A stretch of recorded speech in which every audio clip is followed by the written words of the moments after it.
Okay, should I get started? Good afternoon, how are you? Great to see you. This brings me a lot of memories from when I used to be a professor of economics, although I'm on leave officially, so I'm in that role, but it has been a while since I gave sort of a lecture. Thanks so much for coming today here to the government of Catalonia. My name is Mónica Martínez Bravo. I'm the current counselor of social rights of the government of Catalonia, and it's kind of a regional minister. As you know, well, actually, I just give you an. I'm going to start my presentation with an introduction to kind of set where we are and what is it that we're doing today. The presentation that I title, Bridging Academia and Policy, Personal Journey in Social Inclusion. And here the idea is to kind of use a little bit of my personal experience from science, from academia into policy making to help us reflect on what we can learn from academia on the policy side and vice versa, right? What is it that we're missing or that we should learn from policy into science or academia. Does this work?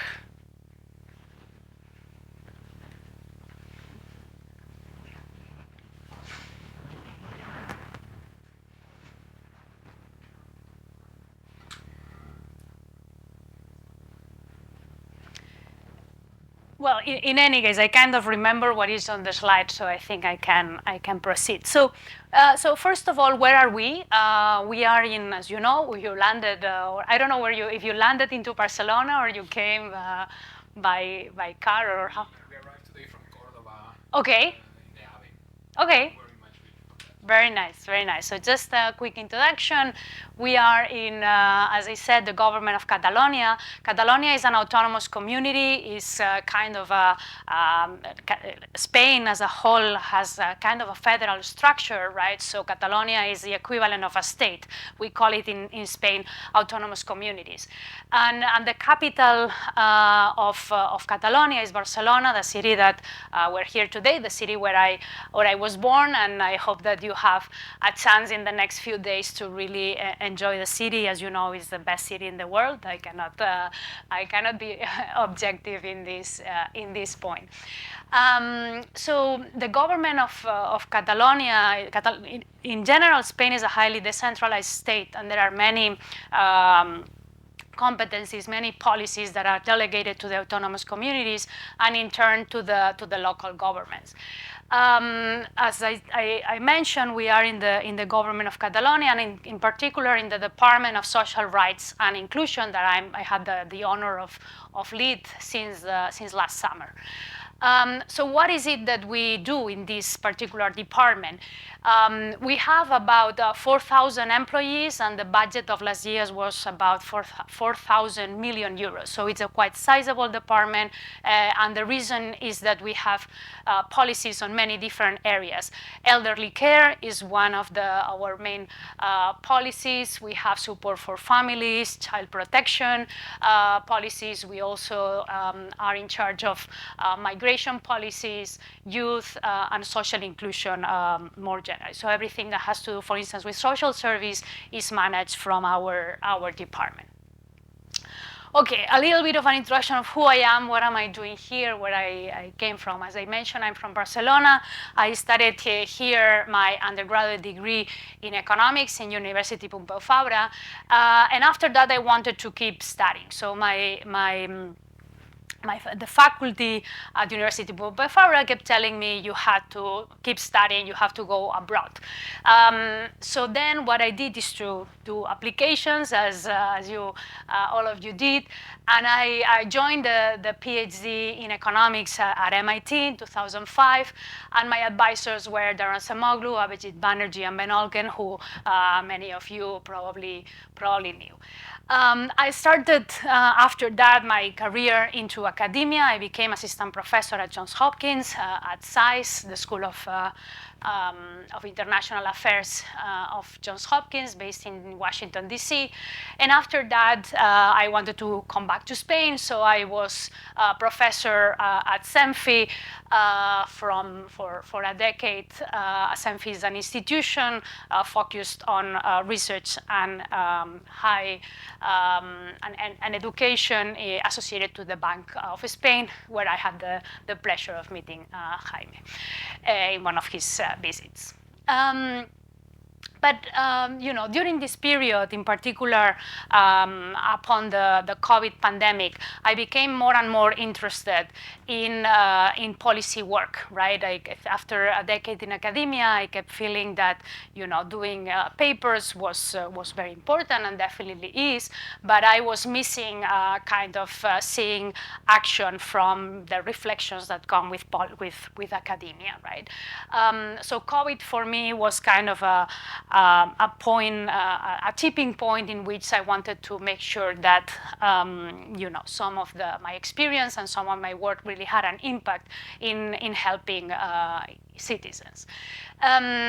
So I will tell you a little bit more of what are the initiatives that dragged me into the policy world, but just to give you a sense of where things ended, in January 2024, I joined the Ministry of Inclusion of the Spanish government as Secretary General of Inclusion. This is kind of a deputy minister role. It's one layer below the minister. And since August 2024, I came here as regional minister of Social Rights and Inclusion. So I'm fairly new to this policy world. So I think that it's an opportunity to tell you, how I see both worlds and what are the advantages of transitions. So here is the part where I wanted to also focus on, which is kind of an interesting piece. No, how did I get here? So.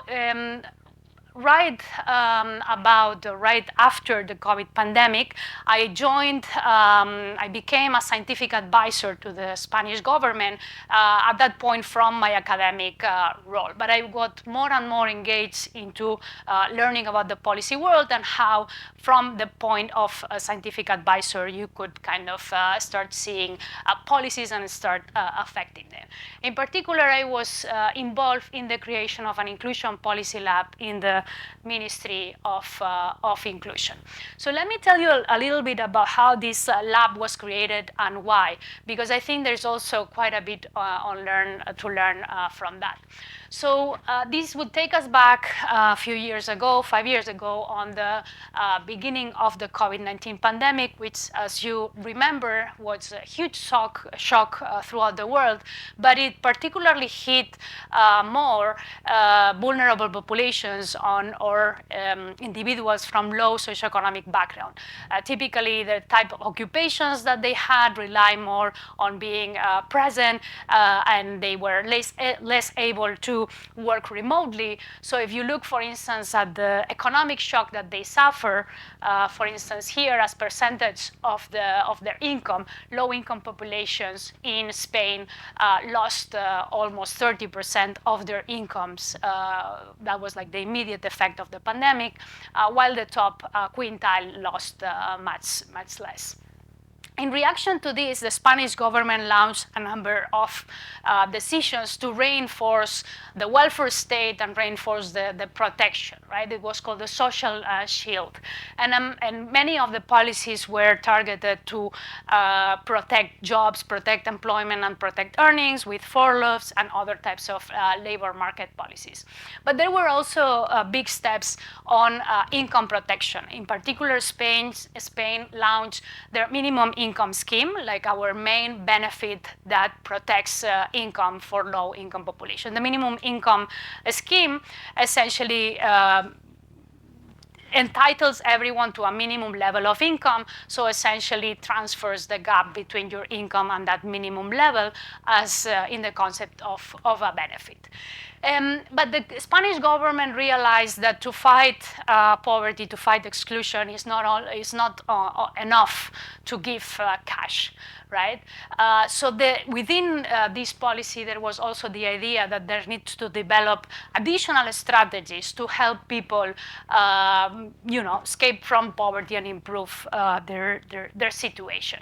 However, when you open the possibility of doing more things other than cash, there is a natural question that comes to mind. What are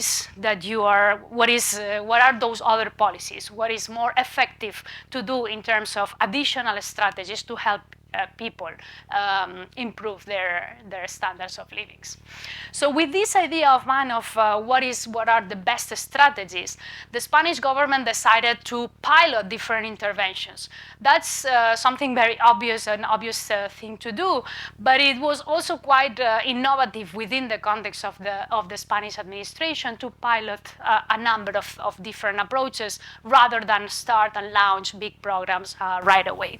And on top of that, and perhaps the most special thing, is that from the beginning they also committed to not only pilot but also evaluate the different pilots according to the highest scientific standards, in particular with randomized controlled trials, which I guess that all of you know what is a randomized controlled trial, right? Like clinical trials, but with policy, and you have the Nobel Prize of Duflo, Banerjee, etc. So I think that I should skip that part.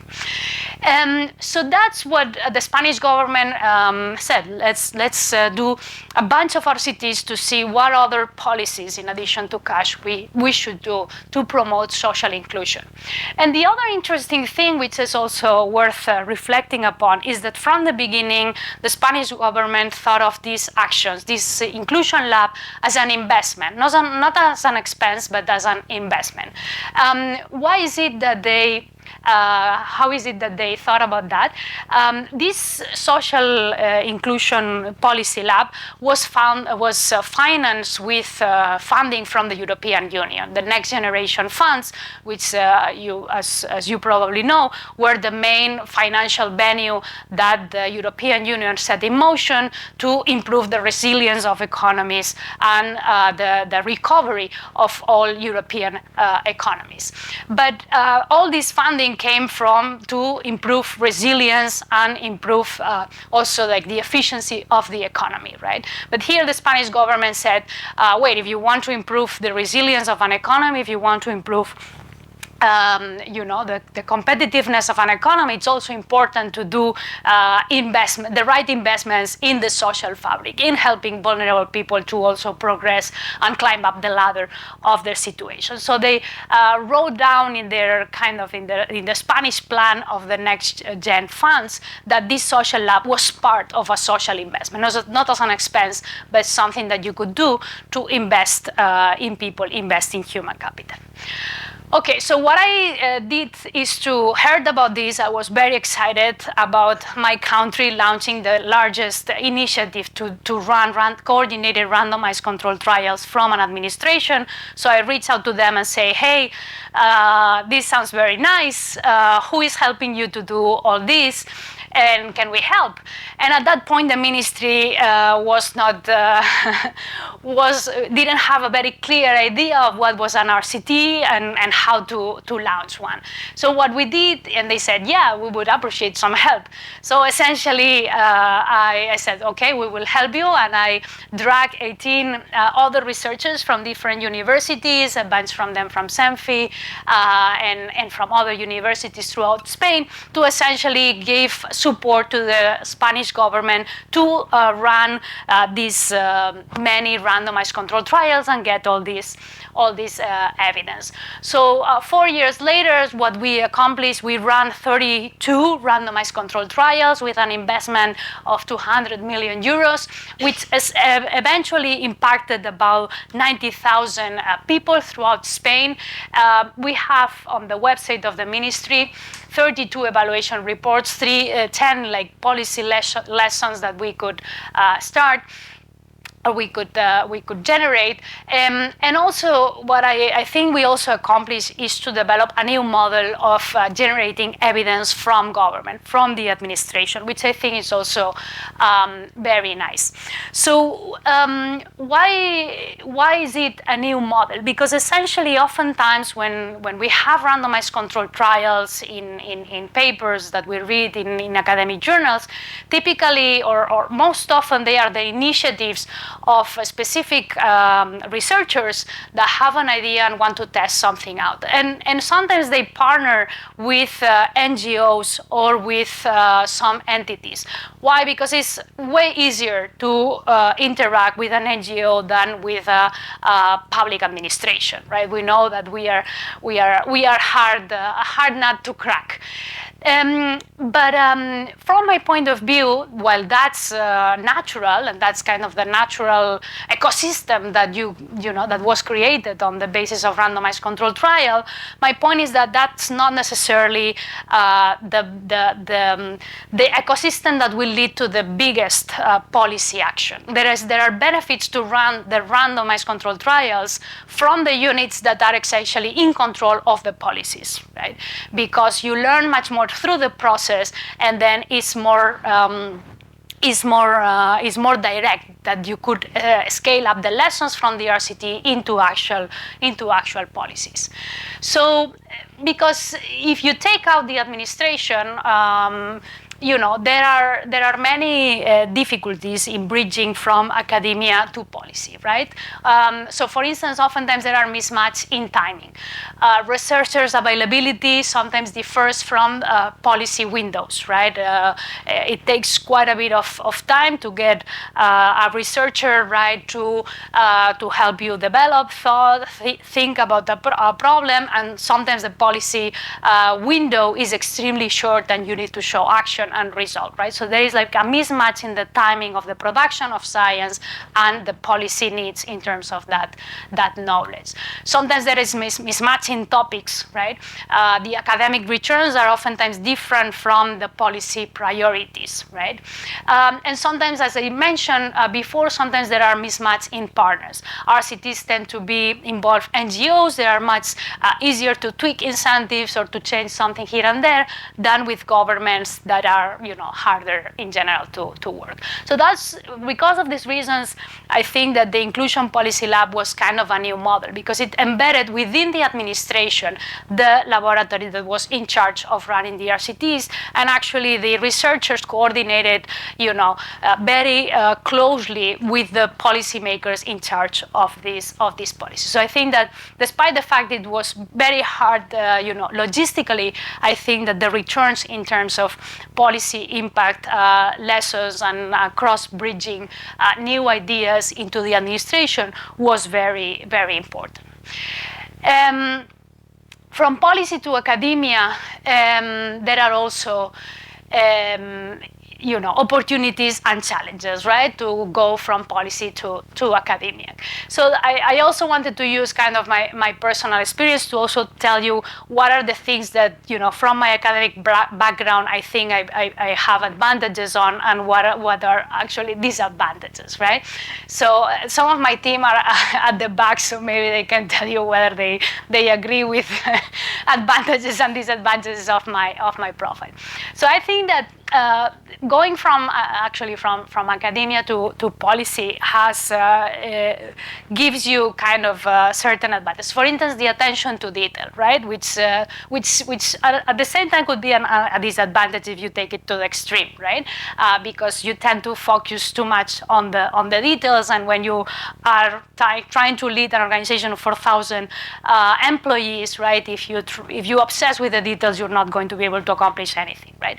But at the same time, having the commitment to try to understand topics or problems deeply and policy solutions deeply, I think it's also an advantage in terms of commanding solutions, thinking creatively, and you need a certain optimal level of detail to be able to propose new things and to see and to see opportunities.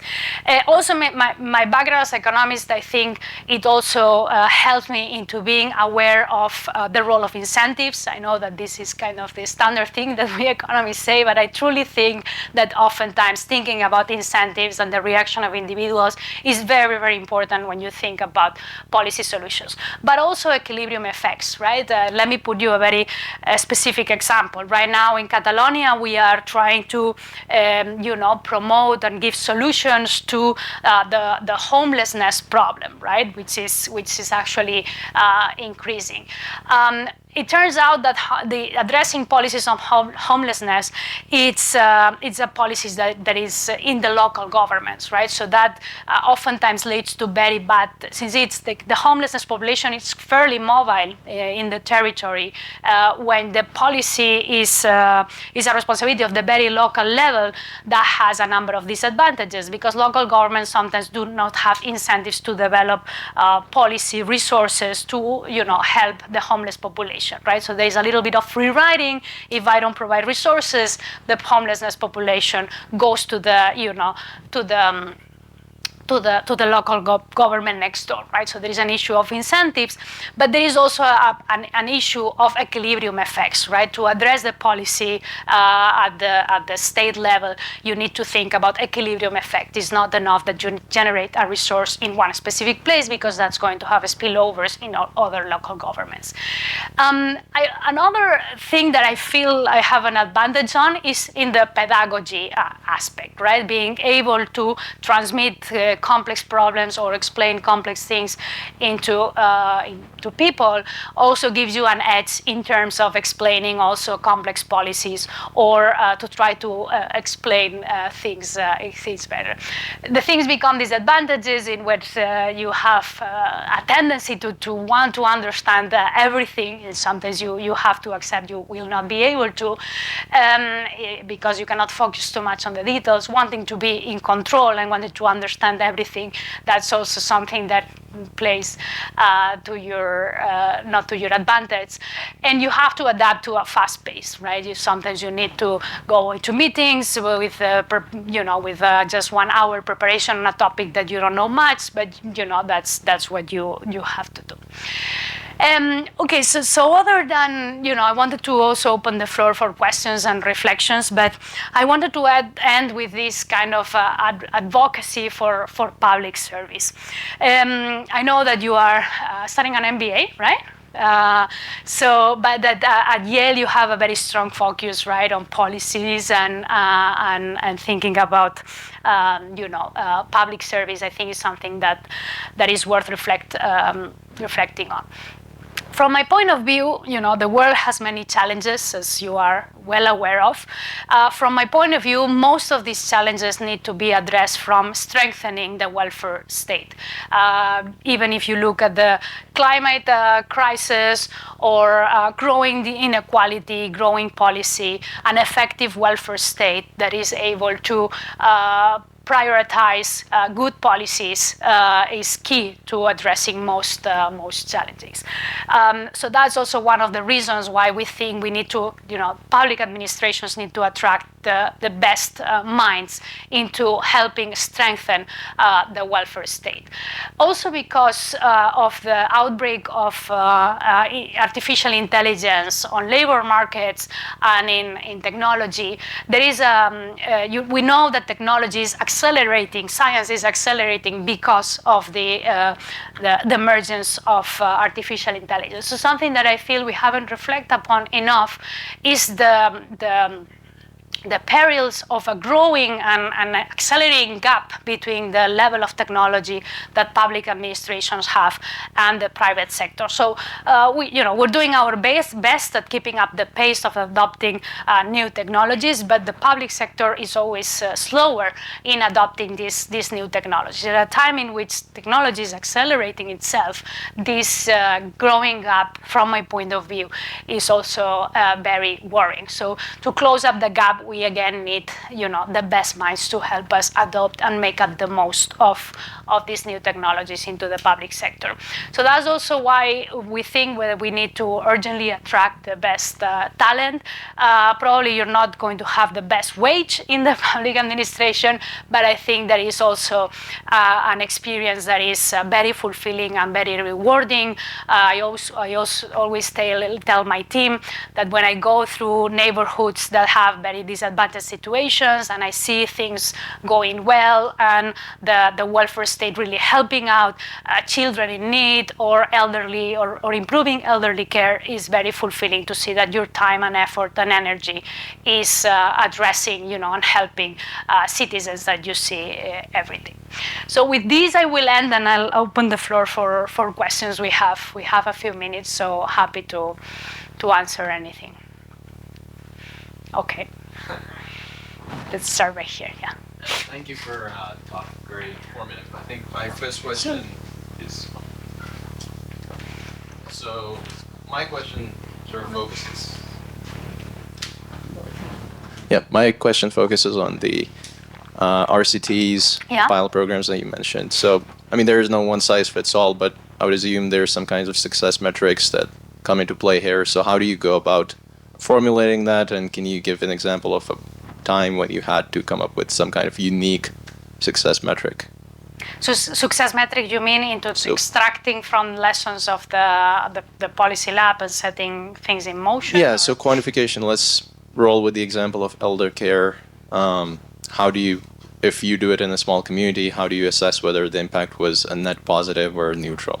I see. Well, the methodology of randomized controlled trials help us because they give you a framework to think about what was an effective, policy. And first of all, you need to have, enough evidence of a causal impact. No, you have to have a statistically significant result. So that gives you a first framework, right? The part where I think that the lab should have made a little bit more progress and faster is into thinking of cost-benefit analysis, right? Cost-benefit analysis and cost-effectiveness, right? Ideally, we would have extracted lessons of €1 invested in early childhood education versus €1 invested in tutoring at the primary school level. How to compare in terms of what are the best policy in terms of getting better test scores in secondary education, for instance. That was a little bit the objective, or what we could do in the policy lab, because it was the first time and it was so massive in terms of 32 RCTs. Perhaps we didn't nail it in that way, but I think that the RCT framework gives you a discipline of thinking about what is success. And the thing that was also very special and quite humbling from this experience is that coming from a very quantitative background and framework, I wasn't anticipating enough how important are qualitative lessons from the studies, right? So we extracted a lot of knowledge that was qualitative, and in retrospect, I think that my prior change into putting more weight on the importance of qualitative work as well. Very good. There's another question there. Thank you for the presentation. I had a question in regards to what sort of measures are implemented by your department to avoid cases of corruption. Coming from Latin America, it seems like a lot of people, they want to participate in the public sector because they want to sort of evade being associated with any case of corruption or being looked at by or having some sort of public perception. Yeah. So I'm just wondering, what has your department implemented to make sure that there's no corruption cases or right. safeguarded? So once you join the public administration, you realize that that there are many guardrails that make you stay on the right side, right? So it's not so easy, right, to corruption, believe it or not, is not so easy to implement because you have many different layers of protection. Almost every step that we are is kind of, there is supervision by different layers and different measures of control that really limit. I mean, and those are, those are there for good reasons. And actually, sadly, whenever there are instances where those kind of restrictions have lowered, like for instance with the pandemic, because of the emergency, you see in other regions, right, the spur some instances of not very, correct behavior. But sometimes something that should make us reflect is kind of the downside of all these very strict rules, right? Because we end up being very slow sometimes very inefficient. You have to do these public procurement auctions for almost any kind of acquiring any type of service that take a lot of time, and sometimes you don't end up buying the best quality, right? And for instance, this takes us back at the technology gap. That is a growing concern if you cannot easily adopt the best technologies, because the best technologies have a dimension of quality that procurement auctions sometimes miss, right? So this is kind of a bigger topic, but I think that the reflection I would say is that there are many instances and checks that they are good that they are there, but at the same time create issues into trying to improve, into being agile and doing things quicker. But we have to improve in the agility without losing the strictness and the rigor that prevents us to generate corruption. Yeah. So one thing I'm interested in understanding more about is, in the lecture you mentioned that homelessness is rising. So I'm just curious what the reasons for that are, because certain reasons that are happening in the U.S. that is causing that issue there. Also, go ahead. Oh, sorry. Yeah, go ahead. So that was my first question, was just around why the homelessness issue is rising. And the other question I just had was, what does the department do in terms of migration? Because I noticed that that's also part of the lecture. Well, the homelessness situation is essentially the combination of different factors. On the one hand, housing prices have skyrocketed in the last years, and one part of the saddest part of the impact that has is that some portion of the population has ends up with in a homelessness situation. We have also increasing problems with mental health issues and addictions, right? That also tend to increase the prevalence of homelessness situations, and also sadly also the migration phenomenon, because for instance last year in Catalonia, with a population of 8 million people, we have the arrival of 140,000 migrant population. So most of the time the migrant population arrives here, they want to work, and the big majority of them find a way into climbing up this social ladder and being net contributors to society and to the economy. But we know that a fraction of them, because of the difficult situation that they come with, sometimes they struggle, they are in an irregular administrative situation, and if we don't help them into making that transition, sometimes sadly they end up in the situation of homelessness. So and of course we have growing inequality and an issue of poverty, right? So those would be the main trends which I think are below the increasing homelessness problem. And in terms of migration, as I said, actually this is a moment of change, because the party in the Spanish government and another party just made an agreement to increase the kind of the delegation of policies to Catalonia, right? So we are going to be, if things proceed and there is an actual agreement in the Spanish Parliament, we're going to get more, competencies in terms of handling migration, giving residence permits, authorizations to work, and being able to manage more kind of like the migration phenomenon. So yeah, I'm not tracking up with the order of hands, but you can go first. Yeah. Yeah, thank you so much for your time. Really cool. But if you want to run effective social programs, you have to build trust with the vulnerable populations that you're working with and other political parties as well. So like whenever it's after your time, you can still maintain those. So I'm just curious how you build trust with the people that you work for and also other political parties so stuff can be sustainable. Yeah, that's a very nice question also because that was one of the qualitative lessons that we got from the policy lab. So the policy lab is not, the RCTs were not conducted by the central government, but by the local governments, autonomous communities, and the entities, right? And we actually found that some of the best results come from situations where the programs are implemented by communities and entities that know very well their populations, right? So we had, and even though sometimes those target population were sometimes the hardest to work with. So we have very good results with an entity that address homelessness situations, kind of a housing first type of approach.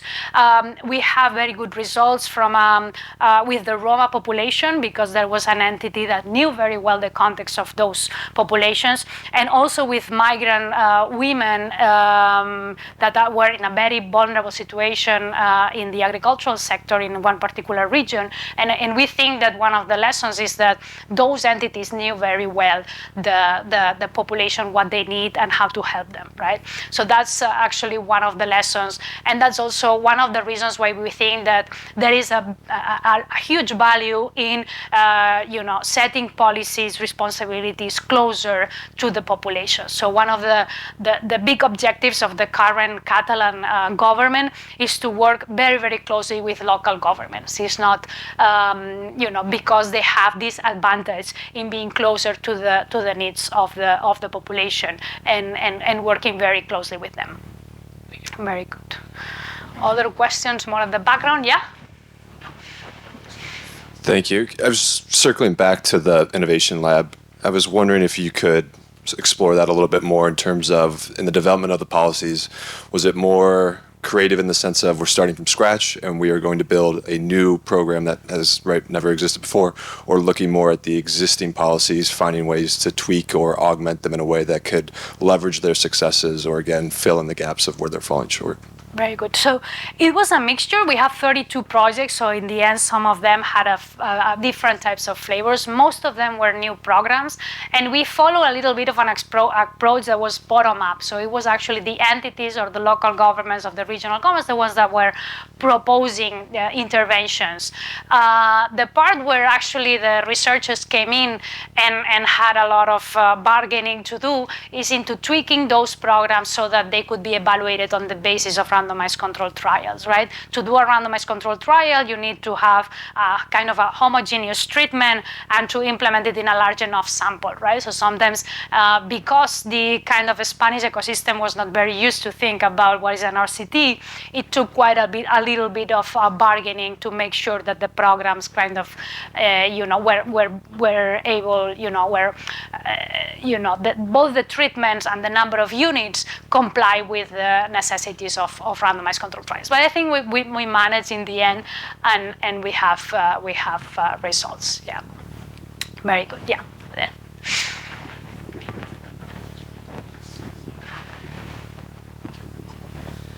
Just a follow-on question. Something you just said that when you're implementing these RCTs, you generally want them to be within fairly homogeneous groups. Yeah.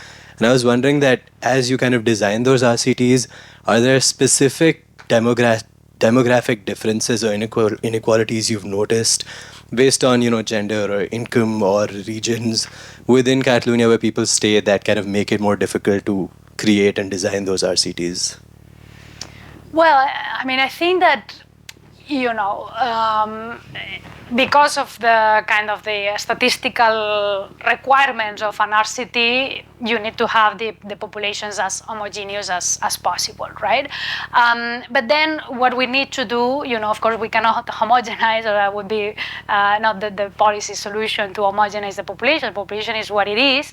But I think that what we need is a kind of deeper reflections on what are the things that we need to evaluate, in what areas, and even if you come to the solution, the conclusion that you need to evaluate something, we need also to reflect upon with more emphasis on what is the best approach, right? For instance, with my new role in government, I have been relying much more on process evaluation, right, and qualitative kind of background or knowledge to try to figure out why things need to be fixed, right? So I think that Esther Duflo has this lecture online, which I encourage all of you to watch, which is called Plumbing, like thinking of economics as plumbers, and she advocates for people from academia and from economists to be plumbers in terms of like thinking through processes and thinking about how to improve processes, right? So I think that there is one of the things in which I updated my priors in the last year or so is that society needs much more plumbing, and the needs for randomized controlled trials, they are very important, but it's fewer, or I don't know if I would say there is fewer need for RCTs, but I think that the beauty of RCTs is that they help you discipline the way you think about problems, right? And that there are many things that you need to do to run an RCT other than just treatment control and select the indicators and randomize and toss the coins, right? You need to really embrace this kind of plumbing exercise, learning very deeply a context, learning what things you need to fix right away, and then focus on the part that we need more evidence in terms of taking the policy decision. But I think that we need a big phase of plumbing to really restrict the area of knowledge that you really need to figure out with an RCT.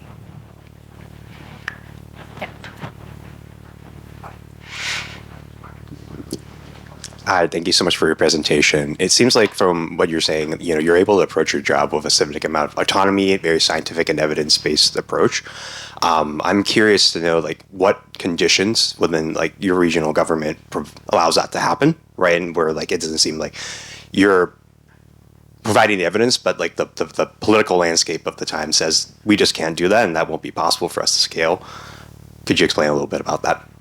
Of the scale of the policy lab, you mean, or in general, your question is how kind of the political situation constrains you in the types of policies that you could do, in a sense, right? Or in fact enables them, like parts of your political culture or things that actually enable you to do what you're doing.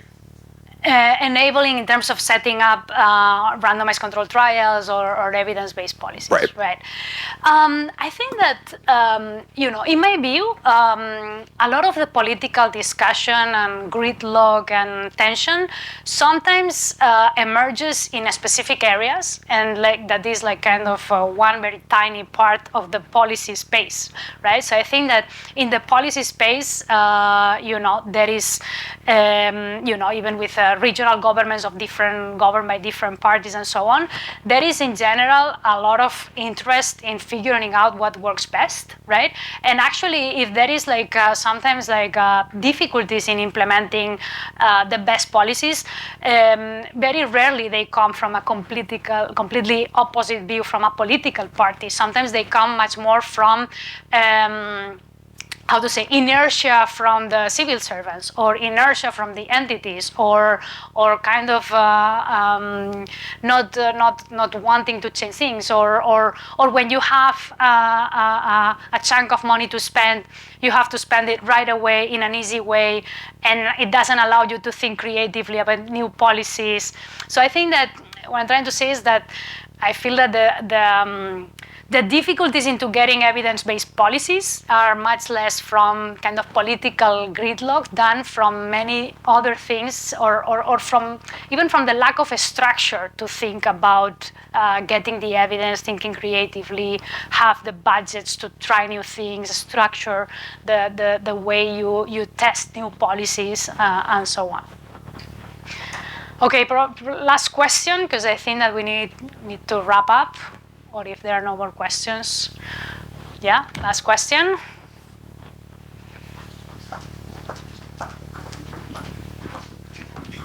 Going back to one of the questions they asked about immigration, what's your take on how Europe should manage immigration going forward? It seems like it's like a very hot topic right now, and like it seems like a lot, like one of the main concerns is about like losing like the identity a lot of these countries currently have. So yeah, just wondering what's your take on it. Well, I mean, Europe, and that's also the case of Catalonia and Spain, has like a particular demographic situation in which, if we want to keep being relevant and if we want to keep growing, we really need to, accept, population, migrant population to come, right? Otherwise, the welfare state and certain economic sectors will be in very, very big trouble. The problem is that we need to do a smart management of migration, and we need to give the tools for people to, start their lives and their income and their labor trajectories within Europe. So that's also why I think that the solution goes from reinforcing the welfare state, right? In my view, is the lack of a strong welfare state what leads to certain populations being highly concentrated in specific neighborhoods, schools starting not to work well, the health system start having a lot of tensions. So it's the lack of kind of a strong state that enables to integrate the new coming populations the way they should, right? So that's why I feel that, in my view, the problem is not having a strong welfare state, because then it generates high inequality of the income ladder, and that's where grievances start to emerge in certain populations probably for good reasons. But another solution would be to reinforce the welfare state and make sure that there is like a more kind of structured incoming process, so that we can have the best of both worlds, right? A European Union that is stronger, that is growing, that has a youth population. But at the same time we need more. We give new opportunities to people that want to come to Europe, but the solution comes from addressing their needs and promoting their inclusion and integration effectively. Okay, well, thank you very much. It was a pleasure to talk to you, and good luck and have fun in Barcelona. Thank